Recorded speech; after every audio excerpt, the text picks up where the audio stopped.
kembali ke hati kan, ke hati link sama hati bilang percaya nggak?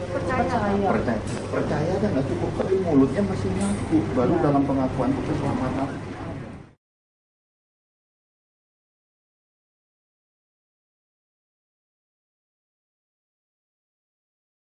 Sekarang kalian hati kalian percaya nggak Yesus bisa menyelamatkan? Sangat. Saya merasakan sekali.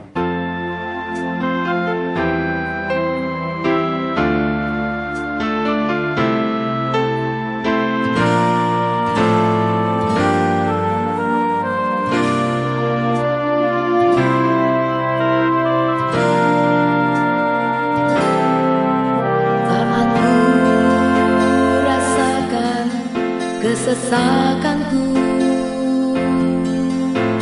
hilang semua sukacitaku,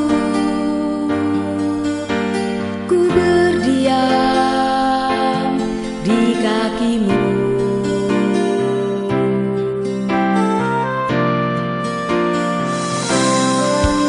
Saat ku rasakan kesesakanku,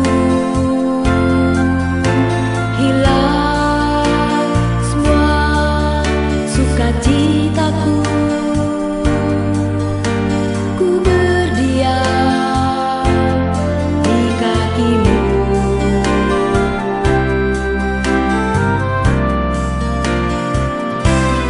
Padamu aku bersujud, padamu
kesesakanku,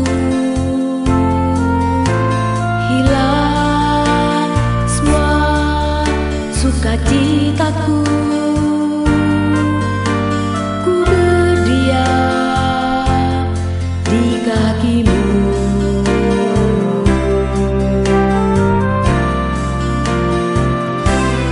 Padamu aku bersujud,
Yang dikasihi Tuhan, hari ini hari Minggu oleh kasih karunia Tuhan kita ada acara pembaptisan keluarganya Tante Yeni.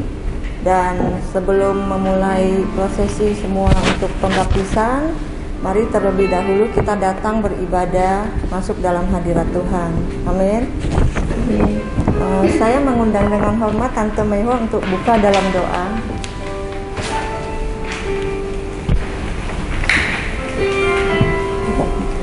Pegang.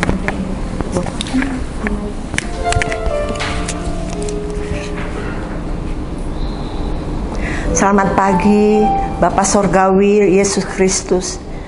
Selamat pagi Roh Kudus yang manis. Terima kasih ya Tuhan, kalau hari ini kami boleh berkumpul di sini. Semuanya karena anugerah-Mu, kemurahan-Mu, kebaikan-Mu. Kami diberi tubuh yang sehat pagi hari ini. Kami boleh berkumpul di tempat ini. Semua benar-benar ya Tuhan, kasih-Mu yang nyata dalam hidup kami. Bapa, kami ini hari ini Tuhan kami mengucap syukur bahwa saudara kami Bu Yeni Lingling yang akan dibaptis oleh hamba-Mu yang humble, ya mereka yang akan mengadakan pembaptisan cair hari ini Tuhan, kami boleh menyatakan kuasa-Mu, kasih-Mu yang begitu mereka dengan iman boleh menyerahkan diri.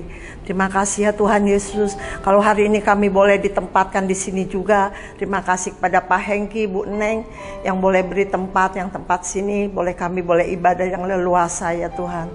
Terima kasih Tuhan Yesus. Maka kalau Kau izinkan semuanya kebetulan, bukan kebetulan Tuhan, tapi semua rencana-Mu yang indah.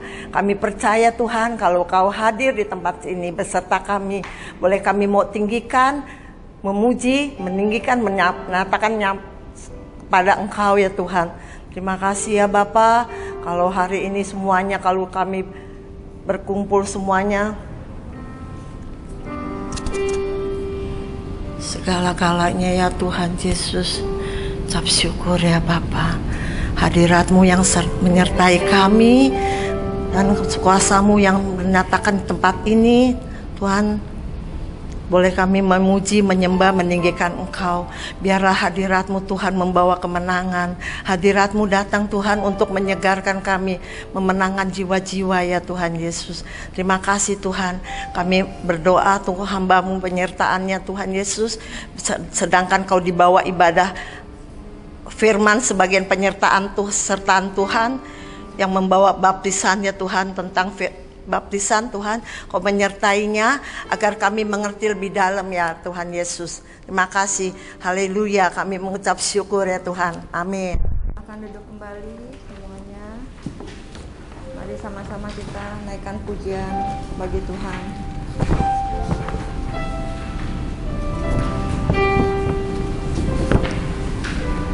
Roh Kudus, Kau hadir di sini. Roh Kudus, ku mengasihi-Mu. Kau lembut, Kau manis, Kaulah penghiburku, penolongku, diutus Bapa-Ku. Roh Kudus, Kau hadir di sini. Roh Kudus, ku mengasihi-Mu. Amin Tuhan. Kau manis, Kaulah penghiburku, penolongku, diutus Bapa-Ku. Buka hati kami Tuhan, ku buka hati untuk Roh-Mu Tuhan. Amin Tuhan. Ku buka hati menyembah-Mu Yesus. Jamahlah kami, penuhi kami dengan kuasa Allah Maha Tinggi. Kami buka hati kami Tuhan. Ku buka hati untuk Roh-Mu Tuhan. Terima kasih Roh Kudus. hati menyembahmu Yesus. Jamahlah kami, jamalah kami, penuhi kami dengan kuasa Allah Maha Tinggi. Dari awal kita naikkan sekali lagi pujian ini, mari kita undang Roh Kudus. Roh Kudus, Kau hadir di sini. Roh Kudus, ku mengasihimu. Amin Tuhan. Kau manis, Kaulah penghiburku, penolongku, diutus Bapakku. Kami buka hati kami Tuhan. Ku buka hati untuk Roh-Mu Tuhan. Ku buka hati menyembahmu Yesus.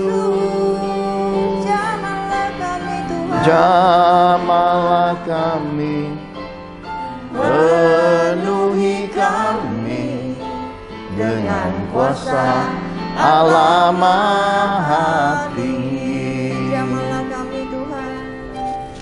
Jamahlah kami, penuhi kami dengan kuasa Allah Maha Tinggi. Haleluya. Kami bersyukur. Terima kasih Mari naikkan syukur Tuhan. bagi Tuhan. Haleluya. Segala hormat bagimu. Kami bersyukur. Nama Kami Kelurushin. sembah Terima Engkau. kasih Tuhan. Kami tinggikan Kaulah Engkau. segalanya. Terima kasih. Kami bersyukur. Haleluya Tuhan.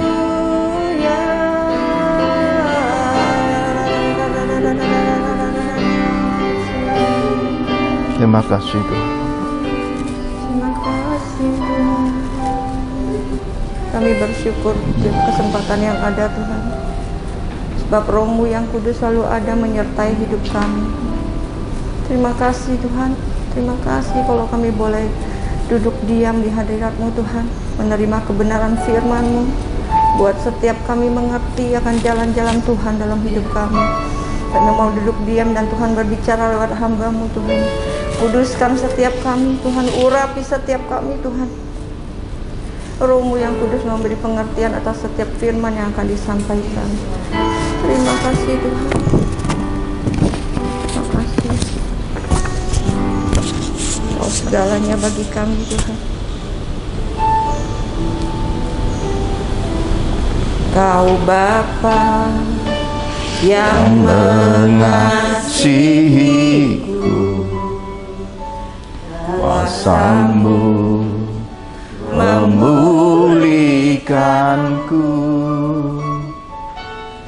hati yang baru Kau berikan untukku dapat melihat rencana-Mu. rencana-Mu indah bagiku. Kau Ada di setiap jalanku, hatiku haus dan lapar akan Engkau. Kaulah segalanya Di dalam hidup kami Tuhan, di dalam hidupku.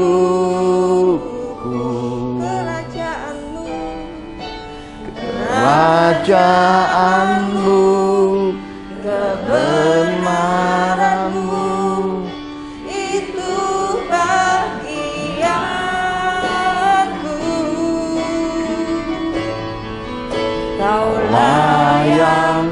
pandang. Selama hidup kami Tuhan, Lama hidup kami mau mengasihi-Mu Tuhan.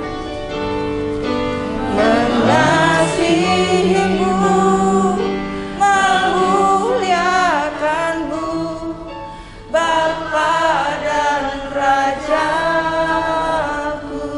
Saya undang kita semua bangkit berdiri, saudara terkasih. Kau Bapa yang mengasihiku, amin Tuhan. Kuasa-Mu memulihkanku, hati yang baru Kau berikan, untukku dapat melihat rencana-Mu indah bagiku. Foto dari depan. Di setiap jalanku, hatiku haus dan lapar akan Engkau. Kaulah segalanya di dalam hidupku.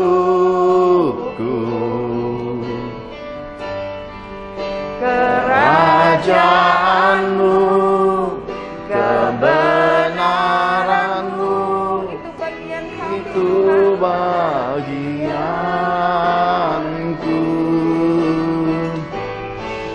Kaulah yang ku pandang selama hidupku. Mengasihi-Mu, memuliakan-Mu, Bapa dan Rajaku.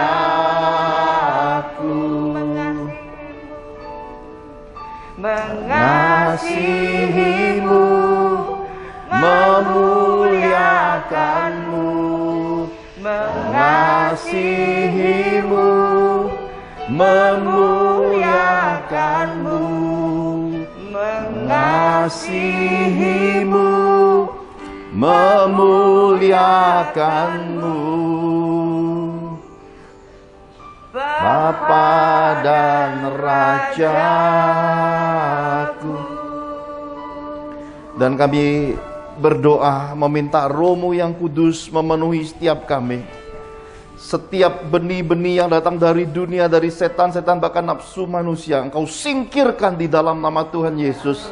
Hingga dalam ibadah dan komunitas dan di tengah-tengah keluarga Pak Hengki dan juga Bu Neneng yang Kau telah sediakan tempat ini, pengudusan Tuhan turun di tengah-tengah kami. Hingga kami semua yang ada di hadirat Tuhan, semua kami dalam keadaan dikuduskan di dalam nama Tuhan Yesus. Tidak ada benih penyakit, tidak ada tertular COVID, penyakit sampar, tidak ada apapun. Hanya Roh-Mu yang kudus, hanya hadirat-Mu memenuhi kami semua. Dan Engkau berfirman di tengah-tengah kami, memberkati kami, memberikan pemahaman mengapa kami harus melakukan dan menggenapi Injil kepunyaan Yesus ini. Supaya kami semua hidup di dalam kecerdasan, hikmat, dan pengertian yang benar akan Engkau. Anugerahkan kasih, roh hikmat, pengertian, dan pengenalan itu di tengah-tengah kami. Berkati kami semua. Di dalam nama Tuhan Yesus kami telah berdoa dan mengucap syukur. Mari semua kita yang cinta Tuhan sama-sama katakan amin. Shalom. Silakan duduk, Tuhan memberkati. Saya mohon izin dengan penuh kasih. Mari kita membuka apa yang tertulis di dalam kitab Roma pasal 6 ayat 1 sampai yang ke-10.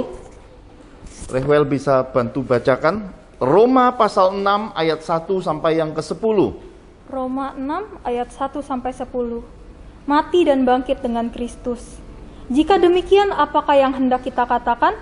Bolehkah kita bertekun dalam dosa supaya semakin bertambah kasih karunia itu? Sekali-kali tidak. Bukankah kita telah mati bagi dosa? Bagaimanakah kita masih dapat hidup di dalamnya?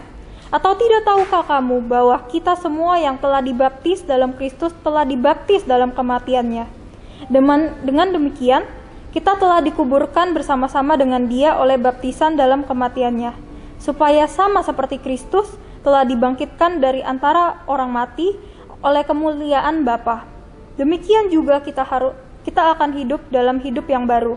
Sebab jika kita telah menjadi satu dengan apa yang sama dengan kematiannya, kita juga akan menjadi satu dengan apa yang sama dengan kebangkitannya. Karena kita tahu bahwa manusia lama kita telah turut disalibkan, supaya tubuh dosa kita hilang kuasanya, agar jangan kita menghambakan diri lagi kepada dosa. Sebab siapa yang telah mati, ia telah bebas dari dosa.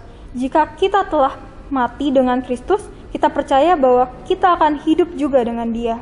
Karena kita tahu bahwa Kristus sesudah Ia bangkit dari antara orang mati, tidak mati lagi, mau tidak berkuasa lagi atas Dia. Sebab kematiannya adalah kematian terhadap dosa, satu kali dan untuk selama-lamanya, dan kehidupannya adalah kehidupan bagi Allah. Amin. Amin. Saya izin buka ini karena berembun di kacamata. Jadi inilah tulisan bagaimanakah baptis itu dicerahkan kepada kita. Baptis itu adalah bagian dari kematian Yesus. Jadi ketika kita dibaptis, kita ikut mati. Yesus sudah mati. Kalau Yesus tidak mati, tidak ada gunanya. Kenapa? Karena dia akan jadi manusia biasa. Tapi karena dia mati sebagai sulung di antara yang sulung. Dia tersulung dalam kekristenan ini. Dia mati, kita dibaptis, kita ikut mati. Jadi kita mati waktu kita dibaptis. Nanti Tante Yeni, Ling itu mati sudah di kolam baptisan itu. Loh kok mati Pak? Ya mati. Karena dia berkata, sebiji gandum kalau jatuh ke tanah, mati, tidak akan keluar benih kehidupannya. Jadi baptisan itu kita mati bersama Yesus. Untuk apa? Untuk yang pertama, baptisan itu sebagai pertanda hidup yang baru. Di balik kematian itulah muncul hidup baru, yaitu Yesus bangkit dari kematian. Kita ikut bangkit bersama Yesus. Jadi hidup kita berbeda sudah ketika kita dibaptis. Yang lalu sudah berlalu. Di atas kayu salib dia itu berkata, it is finished. Kutuk, kelemahan, sakit penyakit, kebodohan kita, keegoisan kita udah mati di kolam baptisan. Jadi dia berkata it is finished. Kita masuki dimensi hidup yang baru. Jadi hidup baru itu bukan soal menikah juga ya. Selamat menempuh hidup baru bukan. Ternyata baptisan itu juga pernikahan. Pernikahan kepada Kristus, kepada Yesus. Kita disebut mempelai Yesus sesudah kita dibaptis. Jadi Tante Yeni sama Ling itu bukan lagi kepunyaan dunia atau memberi hidup untuk sama dunia menjadi serupa, apa yang dunia buat kita buat, bukan. Tuhan cemburu kalau kita begitu, karena kita udah punya sorga. Kita jadi kekasihnya, kekasih Yesus. William sudah punya istri, punya 2 anak. Istri bukan lagi punya dunia. Istri satu-satunya punya William. Semua yang dia buat, dia harus berbuat untuk William, untuk melayani anak-anak, untuk menyenangkan William. Inilah maknanya dari baptisan itu. Baptisan adalah pertanda hidup yang baru. Itu mesti kita dapat dulu. Kenapa?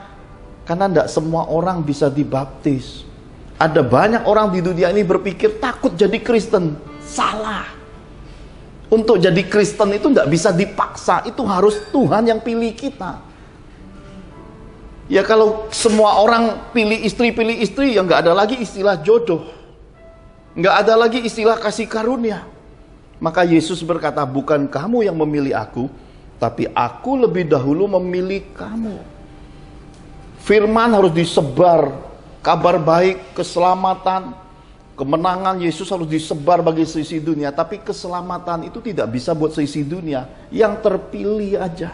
Maka di kitab Wahyu dikatakan, yang nanti bersama Tuhan Yesus, Tuhan yang adil dan setia dan yang benar itu adalah orang-orang kudus, orang-orang yang berkemenangan, orang-orang yang hidup dalam keadilan, orang-orang yang setia. Karena itulah perkawinan di dalam kekristenan. kunci pertama perkawinan di dalam kekristenan adalah kehendak Tuhan. Demikian juga kita dibaptis untuk menjadi mempelai Kristus, itu harus dimulai juga dari Tuhan yang memilih, adalah kehendak Tuhan. Karena itulah saya di dalam pelayanan ini tidak mau sembarang membaptis semua orang. Yang Tuhan pilih khusus saya baptis, karena baptisan pun itu diatur oleh Tuhan ternyata. Begitu banyak hamba Allah, jadi semua orang dengan talenta dan tugasnya membaginya. Apa Pak Johan nggak mau baptis isi dunia? Saya tidak bisa memilih apa yang dikhususkan untuk saya kerjakan, itu yang saya kerjakan. Karena apa yang Bapak perintahkan, itu yang saya kerjakan. Jadi selain membaptis umat Tuhan, saya lebih banyak pelayanan menghantar umat Tuhan pulang sorga. Ada banyak kehidupan ini, bukan hanya selagi kita hidup ini ada bajunya, perlu makan. Ternyata sesudah hari ini kita selesai, ada hidup baru lagi. Nah, menjelang masuk hidup baru inilah saya lebih banyak dipakai Tuhan melayani orang-orang yang sebenarnya hari akhirnya antara beruntung ataukah ya tidak ada kesempatan.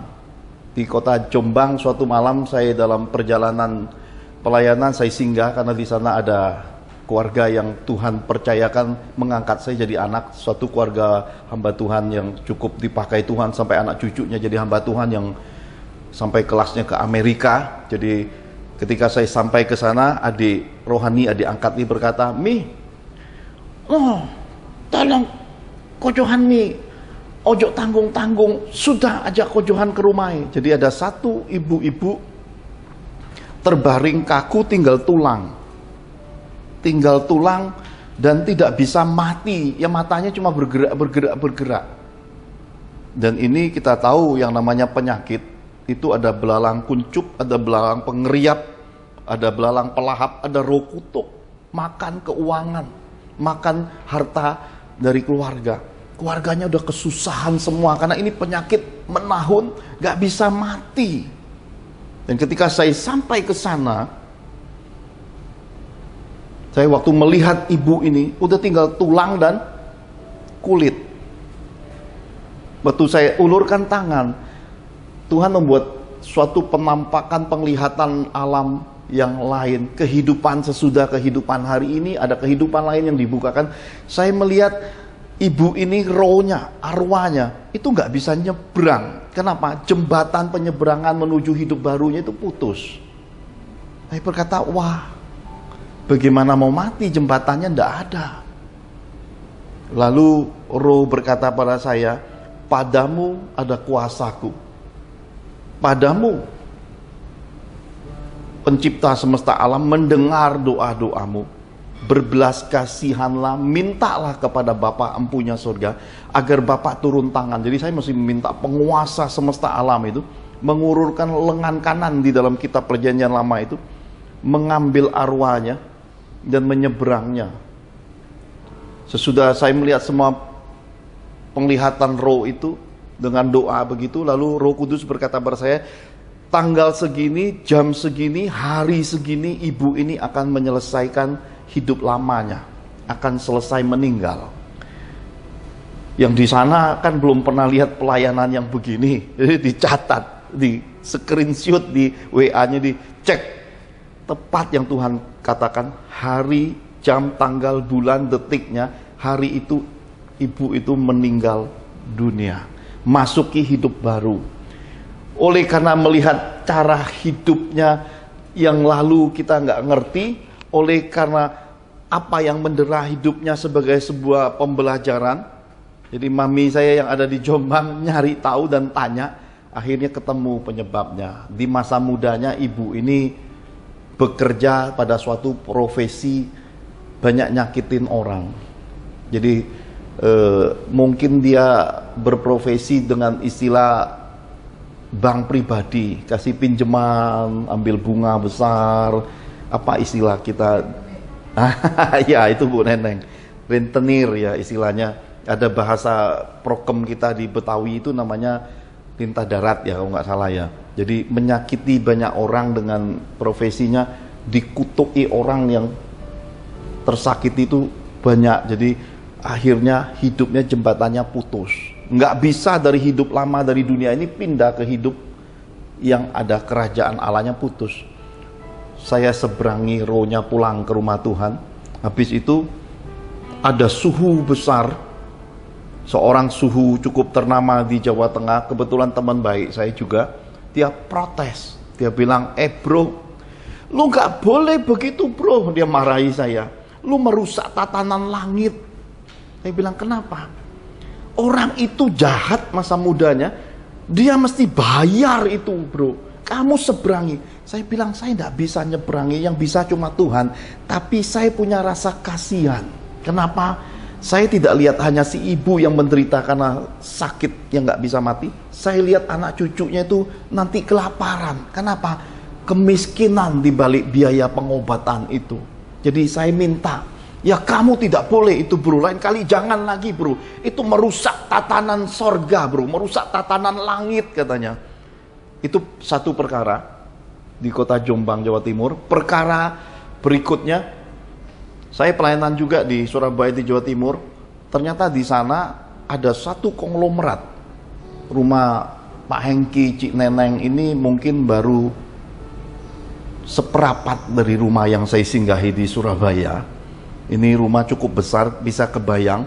Ini baru ukuran seperempat dari rumah konglomerat ini. Konglomerat ini di masa mudanya pernah mau membeli setengah Surabaya. Kalau mau tahu ukuran kekayaannya, di Chungwen sana, dia punya gerbang di tanah kelahirannya itu nama suami istri. Kebayang nggak? Kayak apa bahasa Jawanya? Suginya orang ini masa jaya, masa mudanya. Ternyata di dalam hidupnya ketika mengalami lompatan bisnis besar itu terjadi sesuatu dan terjadi banyak hal yang di luar dugaan. Akhirnya mengalami sakit. Sakitnya itu tidak tanggung-tanggung 23 tahun lamanya terbaring kaku, tidak berdaya. Seluruh hamba Tuhan dari Indonesia, sebut saja yang ternama, yang terkenal, yang dipakai luar biasa, sampai dari bangsa-bangsa yang datang ke Surabaya sudah singgah. Terakhir itu adalah Dr. Samuel Dr. Rian yang terakhir itu yang datang, yang hamba Tuhan yang dipakai di kelas bangsa-bangsa datang, kayak bisa meninggal. Dan gak disangka-sangka, salah satu putranya adalah seorang hamba Tuhan di kota Jakarta, di sebuah gereja yang terbesar di kota ini. Ternyata teman sekolah saya dan ternyata teman karib saya. Cuma beberapa kali istrinya bilang, "Pak, minta Pak Johan aja singgah atau undang Pak Johan datang ke rumah ngurusi Dedi, Pak." Ya, nggak pernah kesampaian, cuma sampai ke hati. Keburu ponakannya yang di Surabaya jemput saya dari Jombang datang ke rumah kakeknya. Jadi itu suatu cara Tuhan yang ajaib. Dan ketika saya datang, saya melihat rumah yang begitu megah. Saya nggak tahu bahwa itu orang tua dari teman baik saya sendiri. Jadi ini cerita yang sangat unik. Dan ketika saya datang masuk di kamarnya, wow, kamarnya luar biasa, fantastik. Memang di dunia ini hal-hal tak terduga, hal-hal yang wah-wah itu kita bisa lihat di dalam Tuhan. Tetapi apakah itu jawaban hidup? Bukan. 23 tahun yang tadi seorang ibu-ibu, sekarang seorang opa-opa. Ini lebih wah. Oleh karena keluarganya sangat ningrat, video yang kami upload diminta Pastor mohon izin ditarik kembali. Kenapa? Karena keluarga. Saya cabut videonya karena video itu baru diupload 1 jam sudah berapa puluh ribu orang akses. Akhirnya kami cabut videonya, bahkan saya tidak simpen kopinya sedikit pun, saya delete. Memang secara physically kalau kita lihat 23 tahun terbaring dan sakit dengan jumlah berkat keuangan yang begitu kuat, 23 tahun masih bisa bertahan, pembantu yang banyak, rumah yang begitu megah, yang begitu besar, anak cucu yang masih dipakai di dunia bisnis. Saya berkata ini keluarga memang luar biasa secara kehidupan di muka bumi hidup hari ini. Dan ketika saya sujud, saya melihat sebuah lengan yang besar terangkat di udara. Saya sangka itu Tuhan. Tante Mehwah juga pasti berpikir itu Tuhan. Cik Neneng juga pasti berpikir itu Tuhan. Tangannya besar banget di udara. Dan ini kainnya putih juga seperti yang digambarkan kitab suci. Saya begitu lihat, saya pikir Tuhan. Roh Kudus bilang sama saya, bukan nak, itu bukan bapakmu, itu bukan Tuhan Yesusmu. Lalu saya tanya, itu siapa Tuhan? Tuhan berkata, itu jin. Hah? Saya kaget ada jin sebesar itu di dalam kehidupan kasat mata. Tangan yang besar itu ternyata membuat opa ini, pria tua ini, beberapa kali mati hidup lagi, mati hidup lagi. Ternyata dia di dalam perjalanan bisnisnya ketika lagi masa puncaknya, itu diberi suatu ajian miskin 7 turunan, dan belum ada seorang hamba pun yang bebaskan selama 23 tahun. Jadi kekristenan ini kita harus menyadari hidup kita ada hidup lama, hidup kita ada hidup baru, ada hidup hari ini nih, hari ini kita makan, tapi ada hari lagi kita akan hidup, kita nggak akan makan, karena kita akan hidup, kata Tuhan Yesus, seperti malaikat-malaikat di sorga. Dan ketika saya melihat tangannya begitu besar, saya sujud bertelut di hadapan Tuhan. Saya bilang, Tuhan, aku tidak sanggup hadapi sebegini besar penguasa dan tidak punya kemampuan. Ulurkan tanganmu. Saya melihat kuasa yang lebih besar lagi turun tangan. Lalu Tuhan bilang sama saya, tepat sekian, 23 tahun itu cuma sekitar 3 minggu Tuhan selesaikan. Akhirnya meninggal dunia. Teman ini menghubungi saya. Teman ini bilang, wow, jatuh ke tanganmu juga akhirnya, yang segala sesuatu yang tidak mungkin. Karena beberapa kali udah mau mati, hidup lagi, mati, hidup lagi. 7 turunan harus miskin. Karena itu ajiannya, kelasnya udah, saya tidak tahu siapa yang punya kesaktian sehebat itu di bangsa ini. Tapi kesaktian Yesus Kristus itu mengalahkan semua itu. Jadi kita mesti tahu nih, Tante Yeni Cikling baptisan itu adalah milik penguasa pencipta seisi dunia ini. Bukan yang kecil, dia yang punya semuanya ini. Itu yang pertama. Tante Yeni Cikling katakan, sama-sama Ling, aku dibaptis untuk hidup yang baru. Sama-sama katakan, aku dibaptis untuk hidup yang baru. Untuk hidup baru. Jadi mempelai Yesus. Nanti kalau kita selesai di dunia ini, kita udah tahu ke mana arahnya, ke Yesus, karena dia kekasih kita. Dia yang punya hidup kita. Yang kedua, apakah tujuan, apakah manfaat, apakah faedahnya, apakah maknanya baptisan di balik Tuhan Yesus ini? Yang kedua, baptisan sebagai pembatas, jangan lagi hidup sebagai hamba dosa. Jadi kita punya hidup lama itu mungkin kita banyak buat dosa, kita egois, kita teledor perkataan, kita banyak melukai orang, kita banyak berbohong, berdusta. Waktu kita dibaptis, semua itu ikut mati, dikuburkan. Dan ketika kita dibangkitkan dari air baptisan itu nggak boleh kita bawa lagi. Harus sudah ikut terkubur. Kita menjadi ciptaan baru, kata kitab suci. Saya melayani banyak sekali tokoh-tokoh rohani.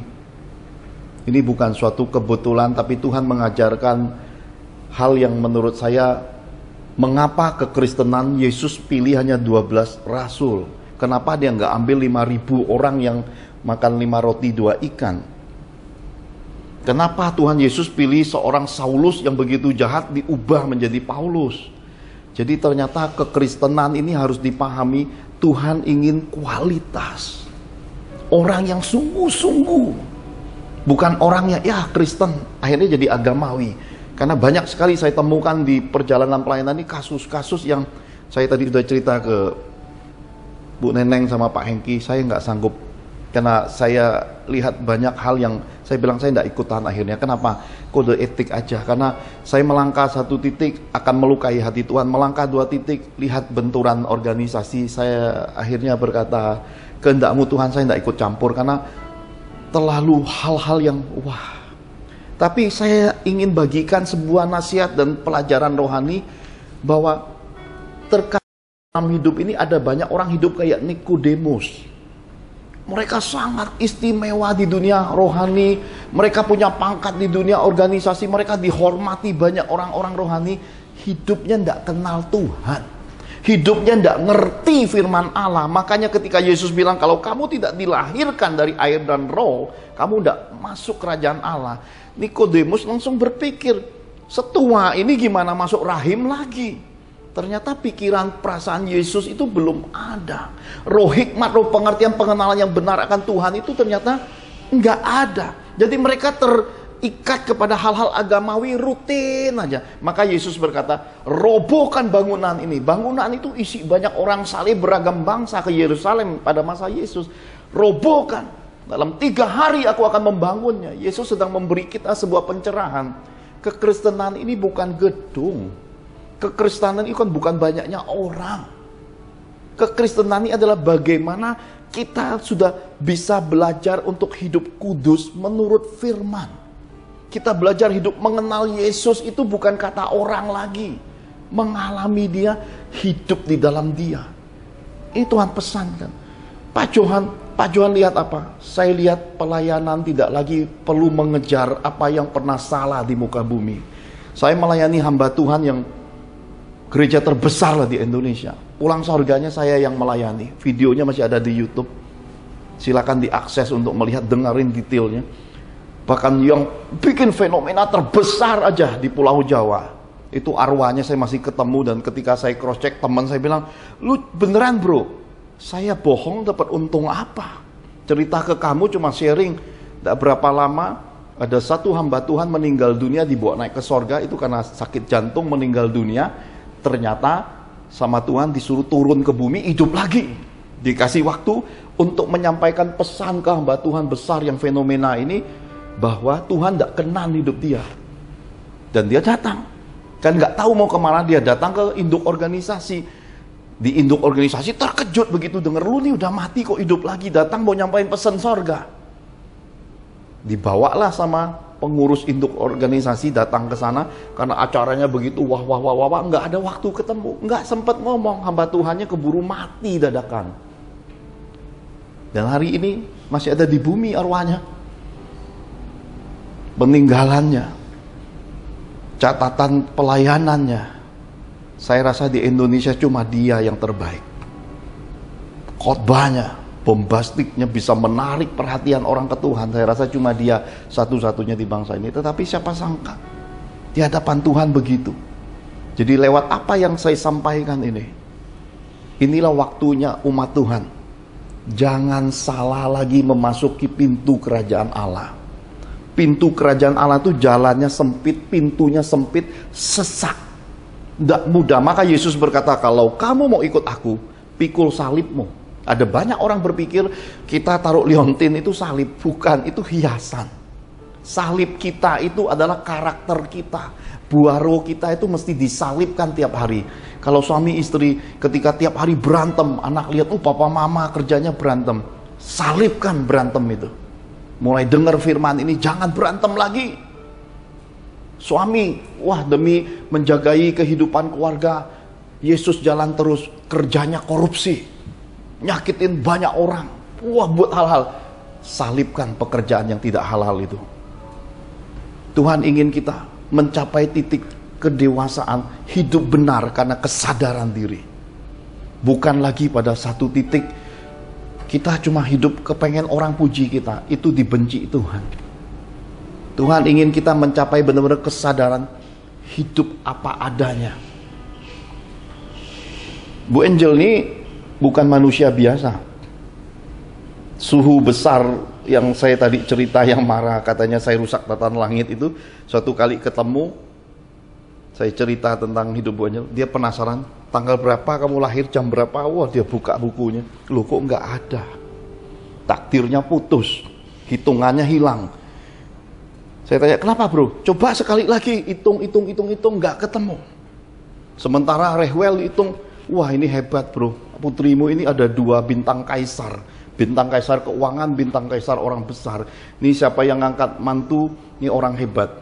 Dan memang kalau kita lihat jalan-jalannya ada arah ke sana. Rehwel menekuni dunia hukum, pengen jadi seorang hakim di bangsa ini. IP-nya 37,7 di sebuah universitas yang dianggap sudah sangat jenius.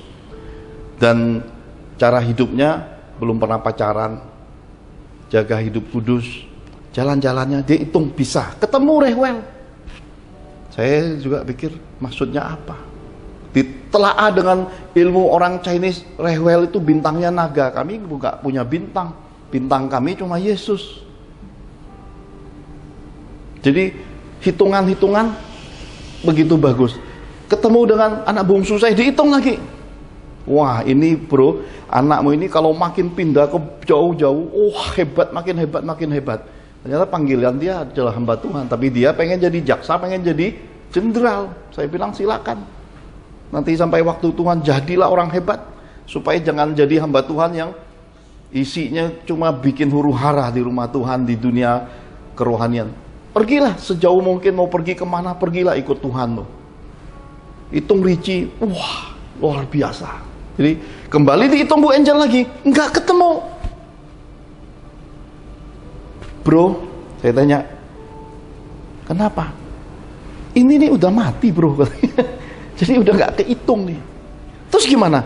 Di dalam catatan ini bro, ini dia ketemu orang sakti, ada kuasa yang hebat yang membuat dia bisa hidup sampai hari ini. Jadi Bu Angel ini di Terawang kayak apapun udah nggak ada.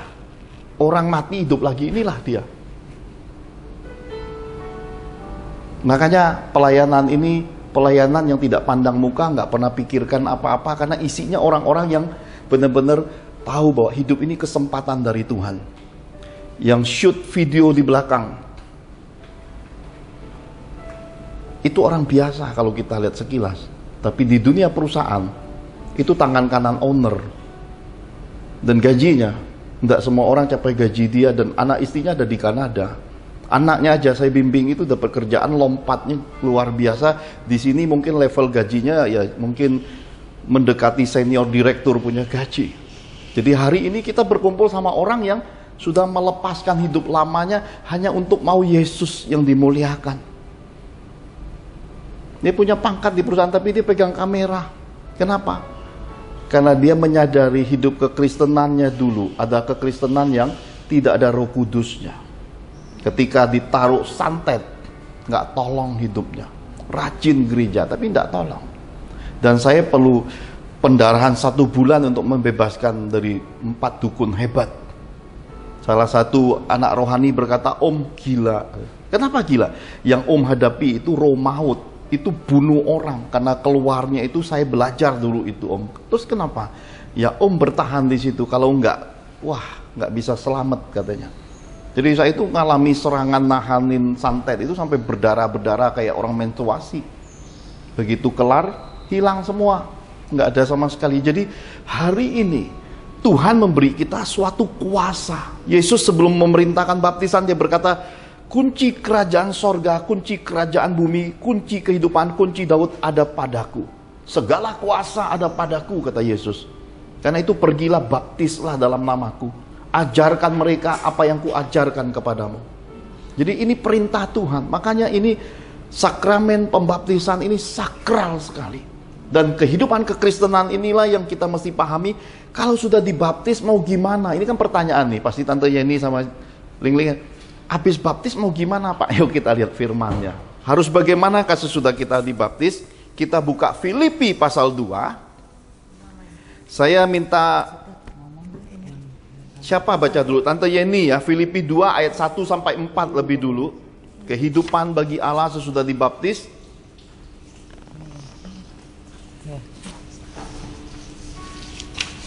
Ini pegangin mana?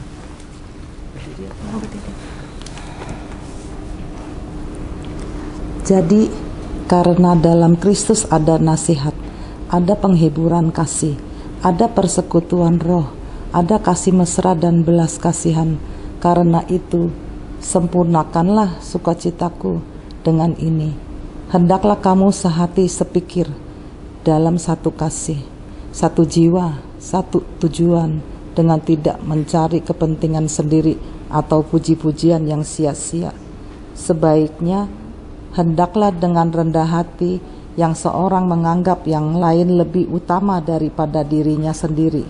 Dan janganlah tiap-tiap orang hanya memperhatikan kepentingannya sendiri, tetapi kepentingan orang lain juga. Amin. Amin. Kasih Tante Yani.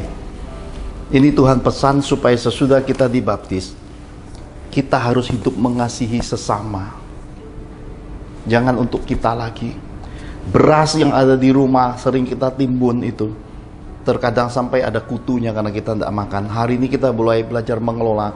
Beras kita simpan secukupnya, lebihnya kita semaikan buat orang-orang yang belum beruntung. Ada di luar sana banyak sekali orang-orang yang belum bisa makan. Baju yang kita simpan berpuluh tahun sampai lemari, kalau buka aja sesak. Kadang-kadang nggak muat lagi kita pakai. Yang begitu-begitu keluarkan, salurkan. Ada banyak orang di luar sana kedinginan, nggak punya baju. Kita bisa makan 1-2 potong es krim, kita bisa makan 1-2 sendok nasi campur, kita bisa pergi ke sana ke sini. Ada banyak orang nggak pernah dapetin hal begitu sejak lahir sampai hari ini. Ketika kita dengar ada orang susah, jangan kita tahan. Kenapa? Karena di dalam kekristenan ini ada yang berkata di dalam firman-Nya, ada orang yang menyebar hartanya itu bertambah kaya. Sementara ada orang yang berhemat, pelitnya bukan main, tetap aja kekurangan. Itu ada di catatan Amsal. Karena diajarkan juga di sana, apa yang kamu tabur itu yang kamu tuai. Anak-anak saya adalah bukti perlindungan Tuhan. Saya tidak tahu berapa banyak di dunia ini, tapi saya berani memberi kesaksian. Rehwell sekarang berumur jalan 21, William Serat 19, Richie itu 20 tahun. Rehwell sama Serat itu sampai usia titik ini belum pernah terbaring di rumah sakit. Penyakit apapun saya pernah bawa masih kecil, mendoakan orang yang bisa menular. Sampai suster dokternya marah ke saya. Saya bilang, dok, sus, saya tidak bisa tinggal anak karena nggak punya pembantu, nggak punya suster. Karena pelayanan ini penting, kan ada anak yang mau meninggal. Kalau saya nggak pegang, itu ada sesuatu yang salah lagi. Dia marah-marah. Masih hidup sehat sampai hari ini. Dan ketika kami masih muda bersama istri di dalam perjalanan karir, uang saya tidak pernah ada simpenannya kerja. Jadi ini juga sebuah kesaksian bahwa hidup bukan untuk uang, hidup memang perlu uang. Istri saya setiap kali terima gaji, hak Tuhan dia singkirkan, persepuluhan dia selalu sisipkan, nggak pernah dia utamakan. Pokoknya ini punya Tuhan, kita nggak pernah lihat cukup nggak cukup, punya nggak ganggu. Ini perintah firman. Terus mulai di pos, ini buat bantu, ini buat orang tua, ini buat mertua, ini buat anak asuh. Dia pelihara banyak anak asuh pada masa istri saya masih hidup. Saya nggak pernah lihat di dunia ini ada perempuan sebegitu nggak pentingnya uang kecuali istri saya. Lalu setiap kami selesai mengalami gelombang ujian, bahkan saya pernah diusir di sebuah perusahaan. Hari ini saya nggak mau lagi ada Pak Johan, saya mau ambil perusahaan saya mau pimpin sendiri. Itu saya, Pak, salah apa? Nggak ada salah. Hari ini kamu harus keluar dari rumah dinas. Loh, kami nggak pegang uang, gimana keluar? Besok saya nggak mau tahu, keluar dari rumah. Yang buat begitu tuh orang Kristen loh. Yang ketika interview nangis-nangis. Dan ketika saya bilang Tuhan, saya angkat tangan sambil air mata. Istri saya duduk di sebelah. Mereka masih kecil di kota Bandung. Saya angkat tangan, air mata keluar. Saya berkata, besok akan dipermalukan nama Engkau Tuhan. Kenapa? Karena hambamu ini besok akan cari gerobak, nggak tahu mau kemana, bawa 2 bayi, bawa istri dan angkut barang baju-baju. Akan dipermalukan namamu Tuhan. Ternyata Tuhan itu nggak bisa tahan dengan apa yang disebut berserulah kepadaku. Di kota Bogor ada sepasang suami istri tutup pabrik, tek, kunci pabrik, trek. Tuhan langsung ngomong audible. Bawa uang, berangkat ke kota Bandung.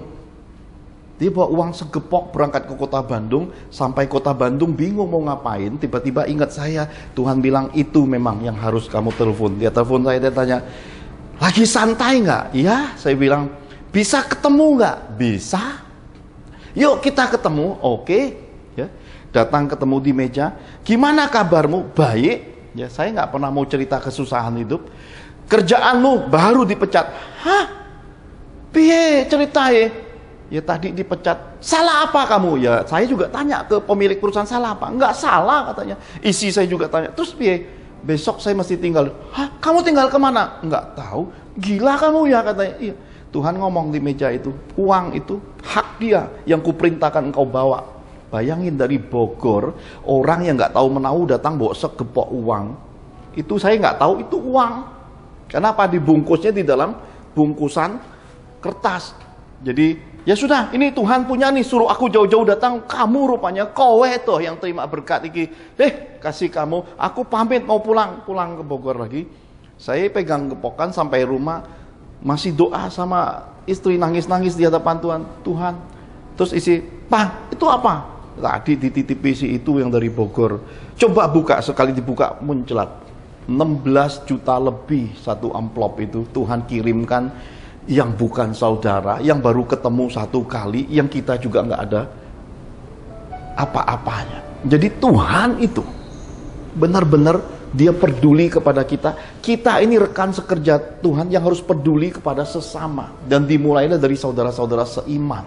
Untuk itulah kami melakukan perjalanan semasa pandemi ini sampai mobil terbalik 19 Desember. Tante Mehwa udah sampai ribut-ribut, hidup nggak Angel, keluarga bagaimana? Tante Mehwa paling ribut duluan sampai, wah saya bilang ada keluarga-keluarga demikian pedulinya. Mobilnya terbalik karena ada satu kuasa lewat, setangnya ngunci, direm terbalik-balik, hancur mobilnya.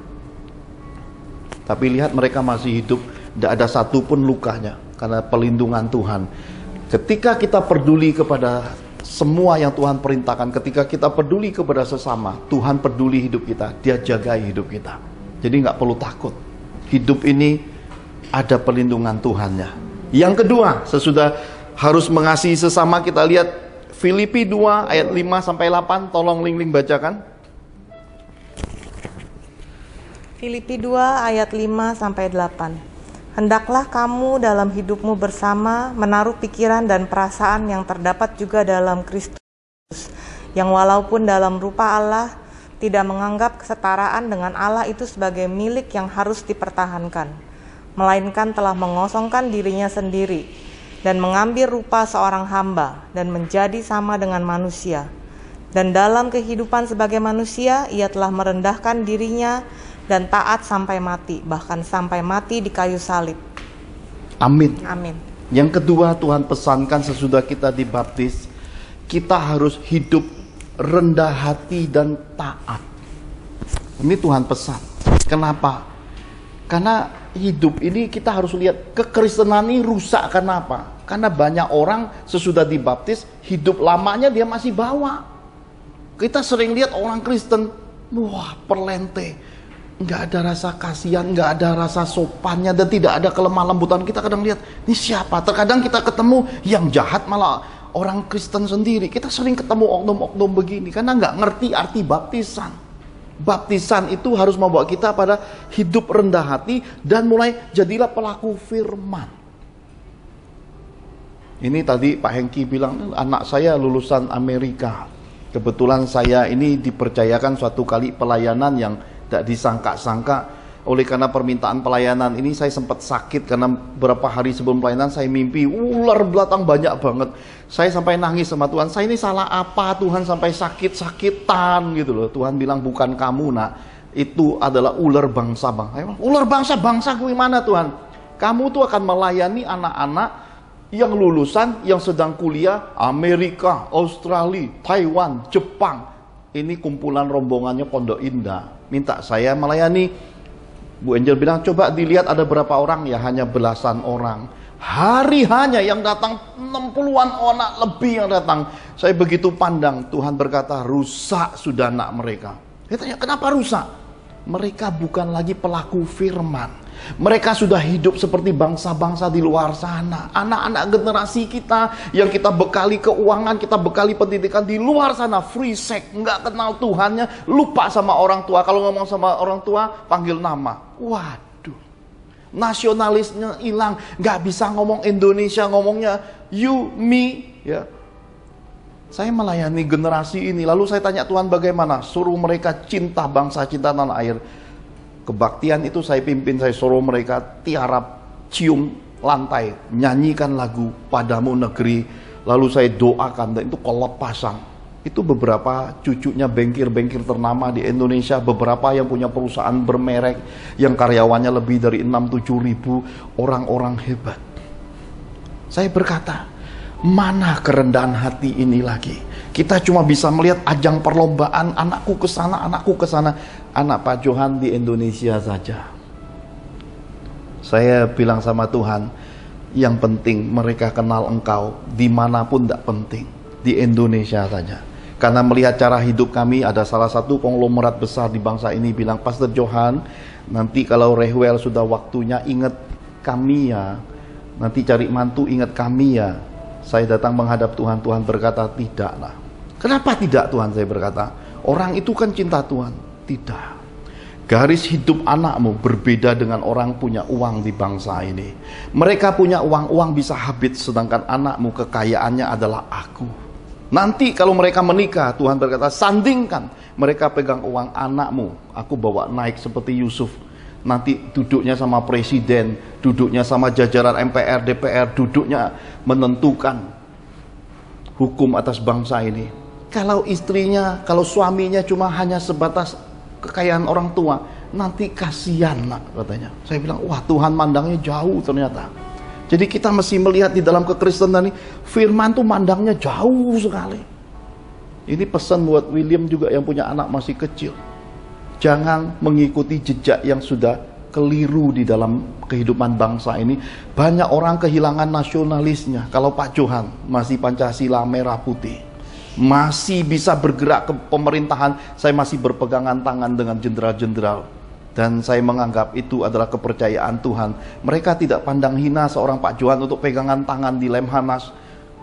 Preman-preman bangsa ini, orang-orang sakti di bangsa ini ketemu saya. Kenapa? Karena saya memang seperti inilah adanya. Orang yang hidupnya memang diajar Tuhan untuk nggak punya apa-apa, melayani apa adanya. Saya sudah layani hampir semua keadaan, orang miskin mau mati, orang kaya raya yang mau belanja tas aja tutup karena saking kayanya. Saya sudah lihat semua itu bukan rahasia di dalam kekristenan ini. Bahkan Tuhan berkata, lihat Mahatma Gandhi masuk gereja tertolak, akhirnya apa? Pelayanan tanpa sendal memberkati satu India.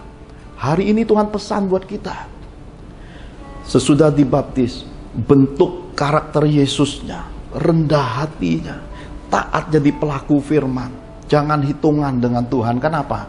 Karena nanti kita akan melihat buah-buah hidupnya. Pak Johan nggak ada apa-apanya. Sebagai seorang hamba melayani, ketika saya diberi hal-hal, diberi ruko, Tuhan bilang nggak usah terima anak. Saya nggak bisa terima.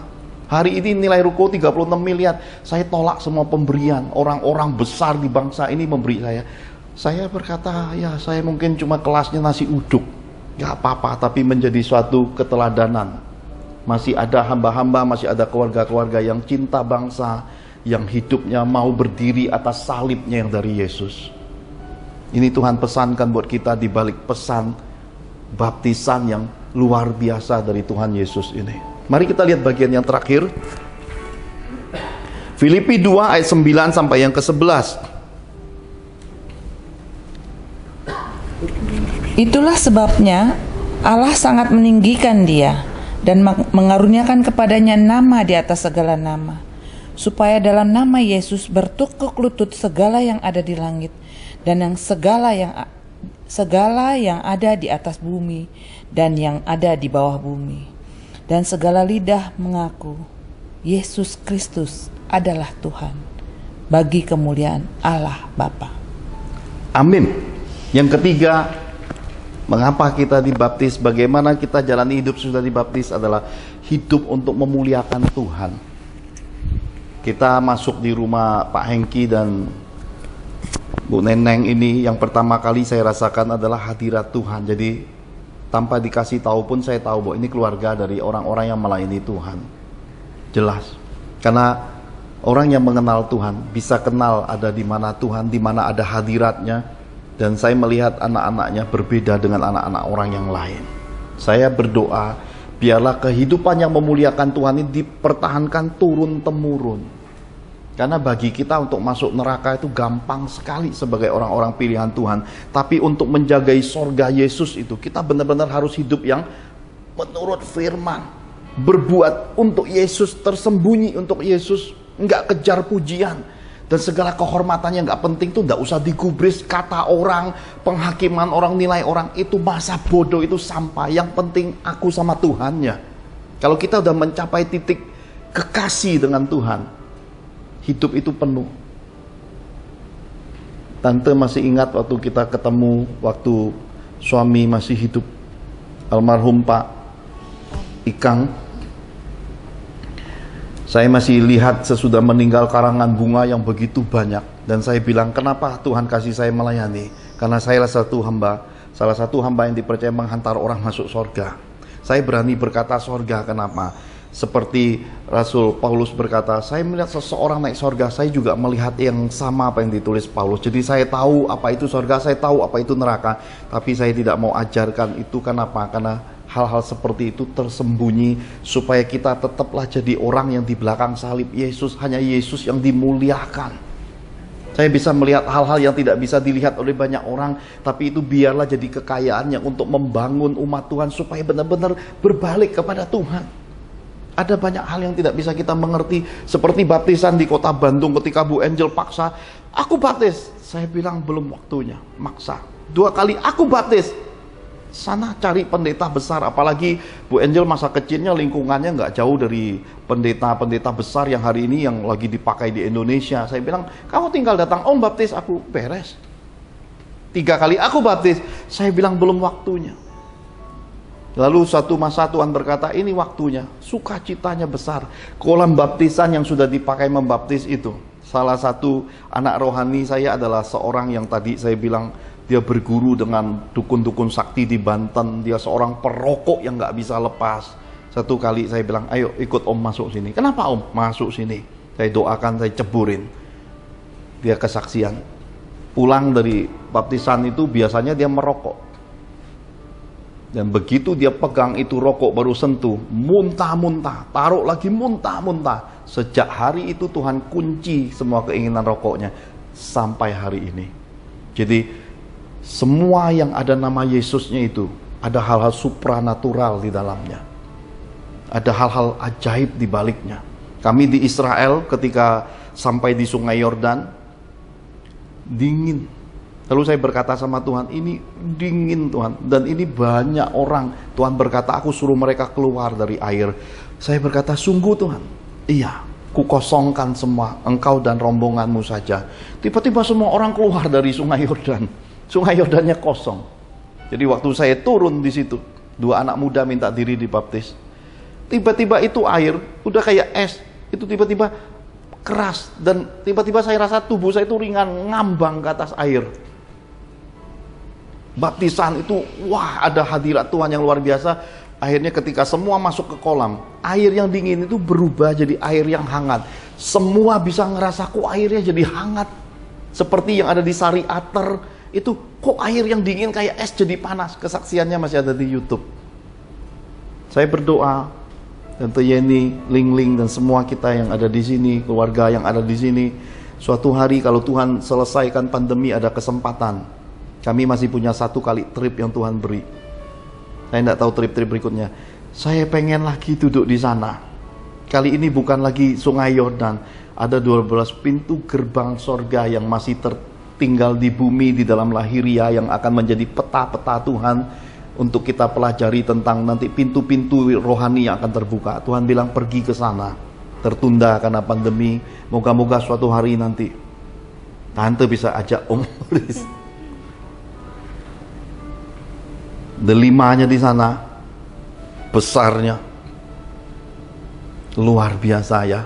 Ya Bu Neneng ya, kita udah pernah lihat ikan Petrusnya itu sebenarnya adalah ikan mujair, cuma besarnya sepiring. William anak-anaknya sudah bisa jalan jauh. Moga-moga suatu hari ada kesempatan. Tapi perjalanan seperti ini tidak bisa bawa banyak orang dari pengalaman pertama. Kalau orang tidak siap untuk berjalan, roh dagingnya keluar sampai sana jadi berontak. Bahkan yang Turki punya roh 7 jemaat punya setan itu bisa merasuki orang bisa lupa diri, jadi gila belanja, jadi berontak. Jadi kalau kita mau pergi ke sana harus panggilan Tuhan. Harus Tuhan yang menentukan. Moga-moga habis pandemi, yang dari Kanada sudah 1 keluarga mau berangkat. Mereka tunggu jadwal itu. Jadi kita gabungan beberapa kota bangsa. Kita lihat tanah Holy Land-nya Yesus. Kita bisa melihat keindahan itu. Bu Angel nggak mau pulang karena waktu nyanyi Yerusalem, Yerusalem semuanya nangis dan Tuhan kasih Tuhan juga ikut nangis, hujan turun kami tinggalkan Yerusalem. Banyak air mata di sana. Seperti kita lihat Yerusalem yang ada di Israel, itulah Yerusalem sorga Tuhan nanti buat hidup kita. Betapa luar biasanya. Mari kita bangkit berdiri. Saya kembalikan ke Bu Angel, kita selesaikan ibadah ini. Saya akan siapkan kolamnya. Mohon izin dari Bu Neneng, mungkin saya akan ambil berapa tetes minyak urapan Tuhan. Mungkin akan saya percikan supaya pengudusan Tuhan turun. Saya ada bawa minyak dari Israel kesempatan ini, jadi mohon izin Bu Neneng kesempatan berharga ini biar semua Pak Hengki, Bu Neneng dan keluarga yang buka pintunya ini Tuhan kembalikan berkat-berkatnya, dan Tuhan yang memberi upah. Tante Mehwa ini jembatan kasihnya Tuhan. Kerinduan Tante moga dalam waktu dekat Om bahkan keluarga mengalami lompatan-lompatan berkat yang luar biasa. Tante ini sayang sama Tuhan, cintanya sama Tuhan luar biasa, tidak terukur. Om, menurut Tante, selama hidupnya cuma 2 keluarga hamba Tuhan yang dia mau datang, besannya sama rumah Pak Johan, mau makan ketawa-ketawa. Jadi saya berdoa berkat ini bisa sampai kepada kita semua. Dan Bu Neneng, makasih banyak untuk kesempatan ini bersama Pak Hengki. Mari kita angkat kedua tangan kita sama-sama. Bu Angel silakan. Saya undang dengan hormat Pastor Syarat untuk memimpin kita dalam doa persembahan.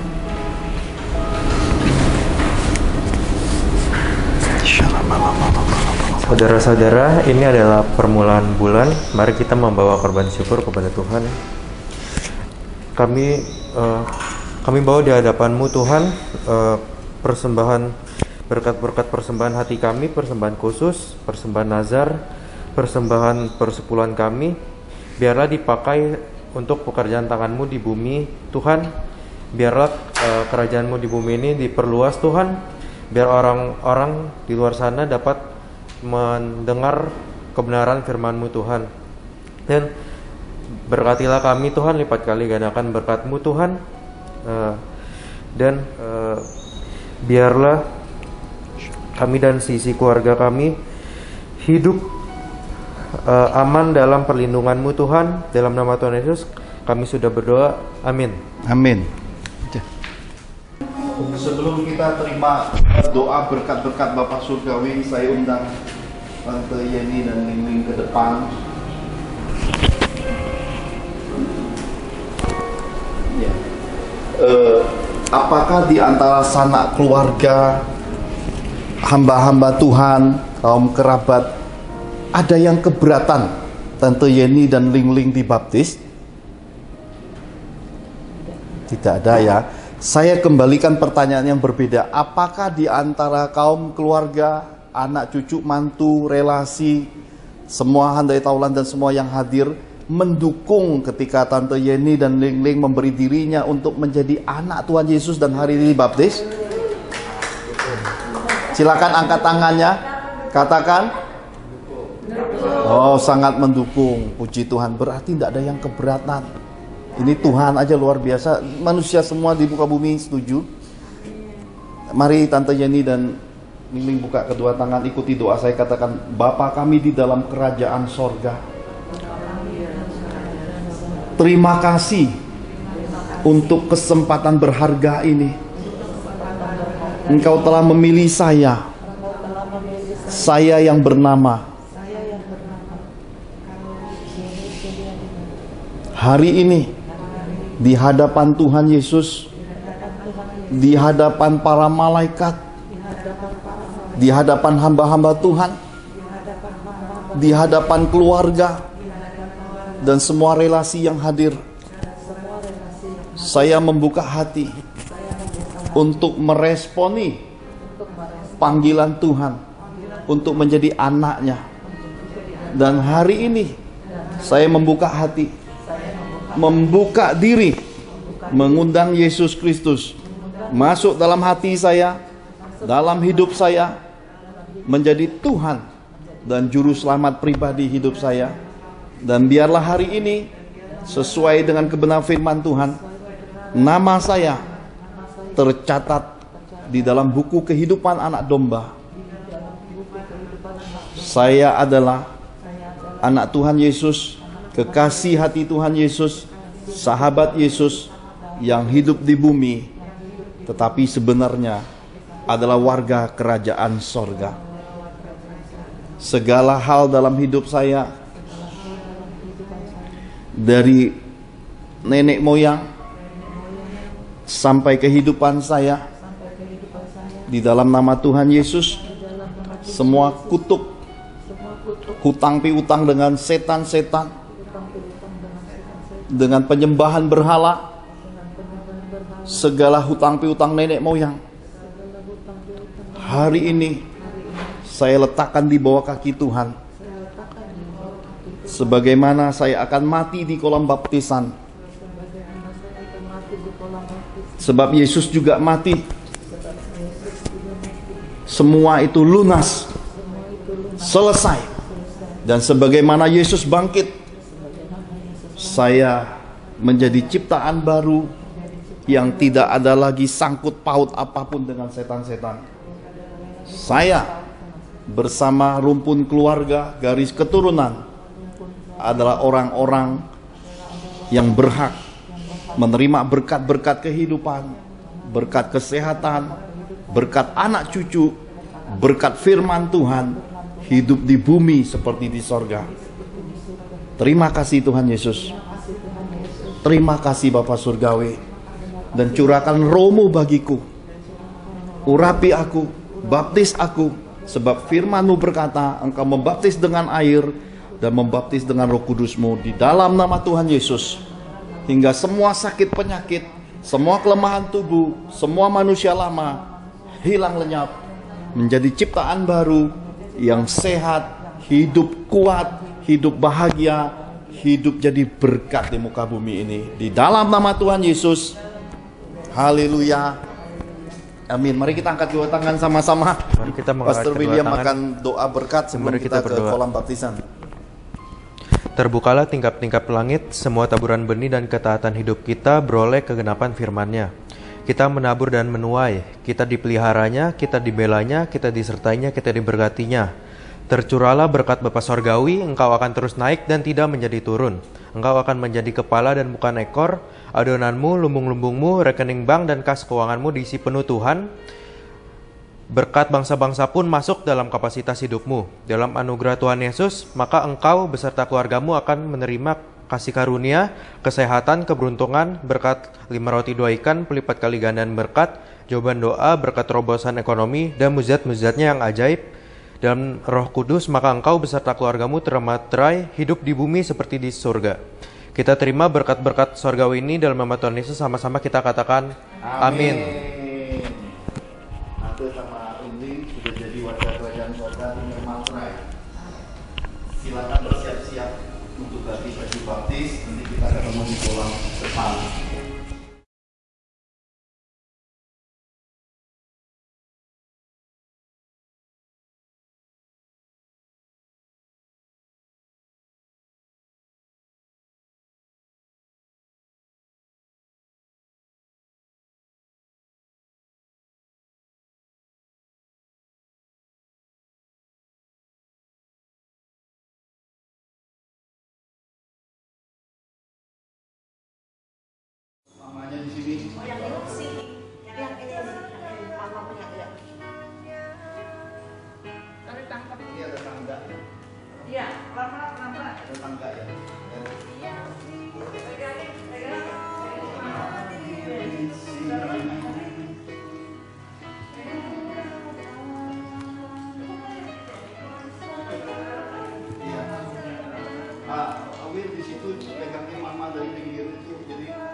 datang membaptis dengan api, dengan Roh Kudusnya.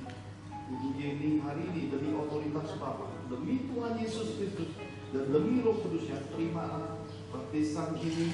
Semua dosamu telah diampuni. Engkau akan lahir baru bersama Roh-Nya, akan dipimpin Roh-Nya, hidup di dalam firman-Nya, dan menjadi bagian dari kerajaan-Nya. Di dalam nama Tuhan Yesus, terima baptisan ini. Oke.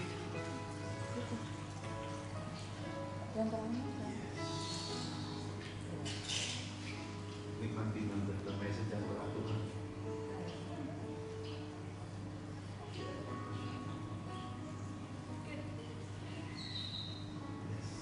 Oke, namanya. Luar biasa. Selamat, selamat jadi anak Tuhan. Tuhan Yesus memberkati. Menikmati nama yang luar biasa. Haleluya. Haleluya.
Yohanes membaptis dengan air sebagai tanda pembaptisan, tetapi Tuhan Yesus datang membaptis dengan api dan Roh. Demi otoritas Bapa di sorga, dalam nama Tuhan Yesus, dalam Roh Kudusnya, Inglik terimalah baptisan ini di dalam nama Tuhan Yesus. Mau siram? Nikmatin aja, nikmatin rasanya. Tuhan memberkati. Tuhan memberkati. Yes, selamat, Tuhan memberkati. Selamat jadi warga kerajaan surga.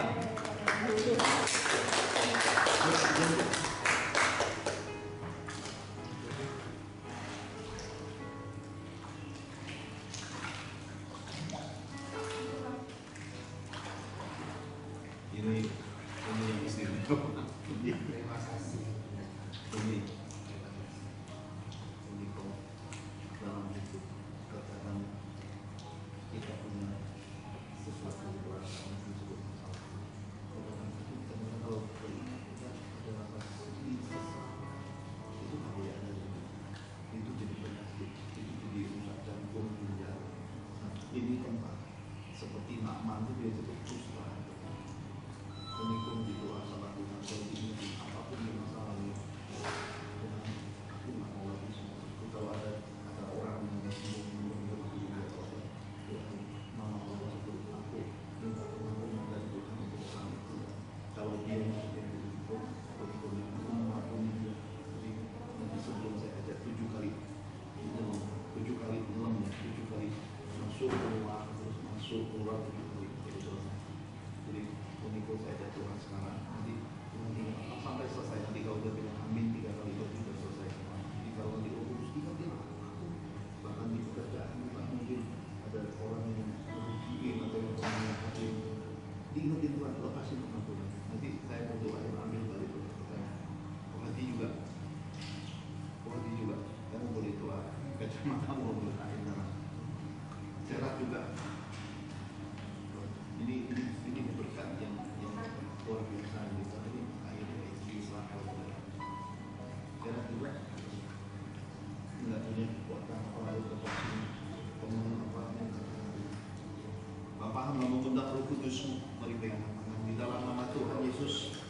Hesahara sahana atekamaka. Hamba mengundang Roh Kudus-Mu Tuhan, Roh yang pernah Kau bangkitkan di antara para nabi, Roh yang membebaskan nama dari kusta, Roh yang pernah menyembuhkan banyak orang di kolam Bethesda, Roh yang sama yang tercurah yang Kau minta dari tata Bapa itu biar memenuhi air ini, sebab air adalah unsur Roh-Mu. Dan ketika anak-anak-Mu semua ditenggelamkan, semua kesakitan, semua kemiskinan, semua hal-hal yang mengikat terlepas, dan semua masa lalu yang membelenggu, semua jerat kurungan dan penjara, semua dihancurkan, semua penghalang-penghalang, bahkan pintu-pintu langit yang menjadi tembaga dan besi, semua tanah yang mengeras, semua berkat-berkat yang tertahan juga dihancurkan. Hari ini hamba datang di hadapan-Mu, semua kutuk-kutuk yang datang dari perkataan manusia, dari nenek moyang hutang-hutang dengan setan-setan, segala perkara-perkara itu juga hamba bawa di hadapan untuk dihancurkan. Biar yang datang roti dan mana, anggur dan sukacita dan berkat kesehatan, kekuatan panjang umur, berkat anak cucu, berkat kehidupan itu. Ketika anak-anak-Mu masuk di sungai ini Tuhan, sungai Roh-Mu, setumit, sedengkul dan tenggelam sebagaimana yang dilihat oleh para nabi-Mu. Berkat itu mengalir dari tatamu bagi anak-anak-Mu semua, bahkan rumput garis keturunannya. Dan sekarang anak-anak-Mu datang di hadapan-Mu, di dalam nama Tuhan Yesus. Mari semua berdoa masing-masing. Ada yang perlu diampuni atau sebutin masing-masing. Ayo, share.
Sama-sama kita materaikan semua yang kita lepas, biar Tuhan mengambilnya. Semua terikat di bumi, terikat di sorga. Dan biar apa yang Tuhan lepaskan di sorga terlepas di bumi, kita menerima semuanya. Tuhan mentahirkan, menguduskan kita, dan memberi kita hal-hal yang luar biasa ajaib oleh pertolongan dalam nama Tuhan Yesus yang 7 kali.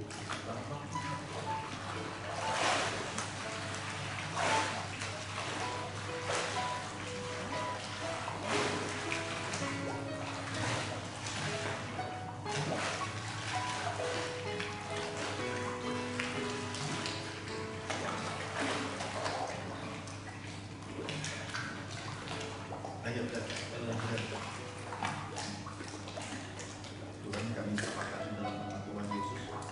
Roh yang hidup memenuhi kami lagi, mulai hari ini lebih lagi penuhi kami dengan firman, memenuhi firman, terangi jalan kami, bisnis, pekerjaan, pelayanan, keluarga, anak cucu, semua hal hidup kami. Tuhan dimuliakan. Kami hari ini jadi saksi hidup untuk menyenangkan hati Tuhan dan jadi berkat di dalam nama Tuhan Yesus. Haleluya. Amin.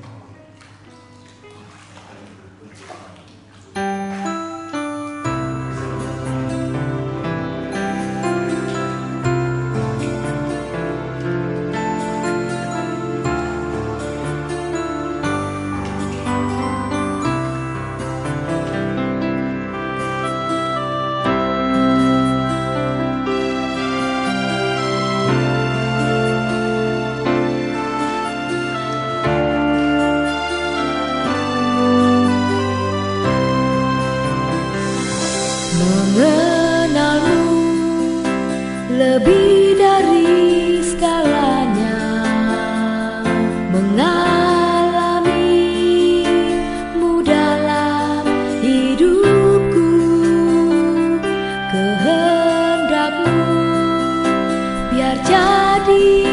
dalam